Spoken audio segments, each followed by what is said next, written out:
Basi nipe mkono. Umeshinda goli mbili. Kikao chema kesho. Lakini kumbe wana kikao. Wana kikao. Wananyolewa. Ila mimi naomba kikao kiende salama kwa sababu sasa hivi huwezi kuipangia Yanga wala kuielekeza Yanga JB. Mimi kaka yenu. Mimi ndo msemaji wa influencer wote Tanzania. Wao influencer wako. Yaani wewe Mwagera mwenyewe yuko chini yangu. Ahmed Ally yuko chini yangu, Alikama wote wako chini yangu. Hapana. Hapana vipi? Wewe vipi Hapana JB. Wana kikao, mimi nakiombea kisha salama. Usije umoja wa influencer ukavunja. Usije tukaribisha supu. Usije akaondoka. Mimi nakwambia mtaala njaa. Mtaala njaa. Na supu ipo uje. Anakukaribisha supu. Bwana hao, shida yao. Shida yao. Supu. Muulize anaitwa Nasoro nani? Nasoro. Nasoro nani? Jamani muacheni. Ngoja basi. Watu wazima. Baraka. Watu wazima tayari sukari zishapanda. Mimi naitwa Baraka JB. Baraka nani? Naitwa Baraka. Baraka nani? Shekimweli. Lakini jina langu ni Baraka Yanga. Laki ushabiki. Baraka nani? Yanga. Mwalimu nani? Yanga. Keivo nani? Yanga. Godi nani? Yanga. Ule wauliza wana wazazi. Agi nani? Agi nani? Agi nani? Sema JB, unaongea na JB hapa. Mbona umetaja Kevo wewe? Mimi JB, Kevo yupo. Yupo pale. Yuko wapi? Mimi naitwa JB 64. Sijaka Simba mbele. Simba nini? Simu ya mwanamke. Kisugu anaitwa Kisugu. Sasa hivi tushahama. Mzee wa saluti, mzee wa saluti. Ndio maana nakwambiaje? Sikiliza JB. Wewe unaanza mambo ya nani? Jina kwanza kulinasibu. Wewe Baraka Yanga, wewe una baba. Hilo jina unavyojinasibu. Wewe Shekimweli. Wewe Shekimweli. Yaani hilo jina unalolitaja nalo hilo uongo. Mwenyewe jina yake alijui, sio Shekimweli, anaitwa Shekimwei. Mimi ndio king wa Wasambaa.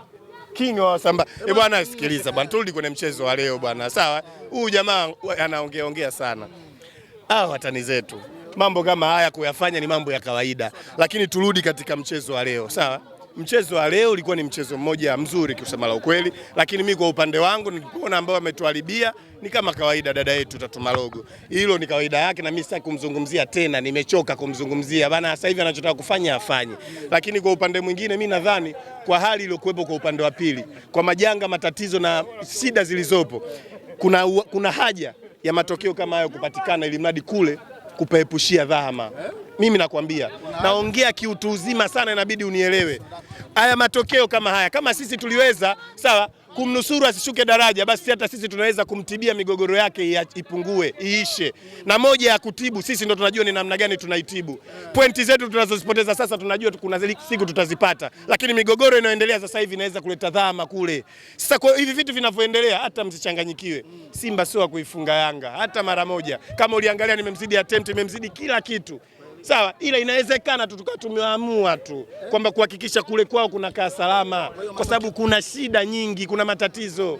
Sisi kama shabiki wa Young Africans, sisi kama watoto wa Edi na Lema, tuko swali kabisa, tumeridhia na mambo yetu yako safi na sawia, kuanzia mpira unaochezwa uwanjani, kuanzia wachezaji tuliosajili, kila unachokiona kwa upande wa Young Africans kilikuwa bora. Sijui umeelewa. Kwa hiyo mimi naweza nikasema hii ni kama kuandalia mazingira tu ndugu zetu, kuwasawazishia mazingira yenu.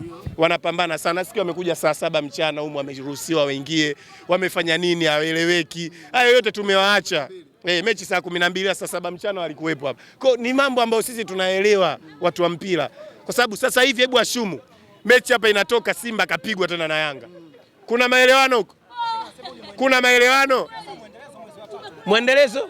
Ilibidi iwe mwezi wa 11. Yaani hata hiyo kuwa mwezi wa 3 ni moja ya sisi kuhakikisha tunawapa muda wao kujiweka sawa, kuondoa migogoro, kuondoa shida. Sisi ndo walezi wa mpira wa Bongo. Yaani haya yote tunayafanya kwa ajili ya kuokoa na kutuliza ghasia kwenye upande wake. Sio, unanielewa? Haikuwa na sababu ya kuwepo mechi mwezi wa 3.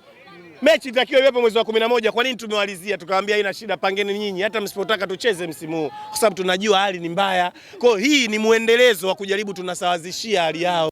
Simeelewa. Sisi watu wa Yanga tunajua kikosi chetu, tunaijua timu yetu, tunajua viongozi wetu. Hatuna shida na hiki tunachokiona. Baraka, nimalize na nikutakie kikao chema kesho. Kesho wanasema kuna kikao. Basi sawa, kama kipo kikao tunawakaribisha. Sisi kila kikao chetu kina supu.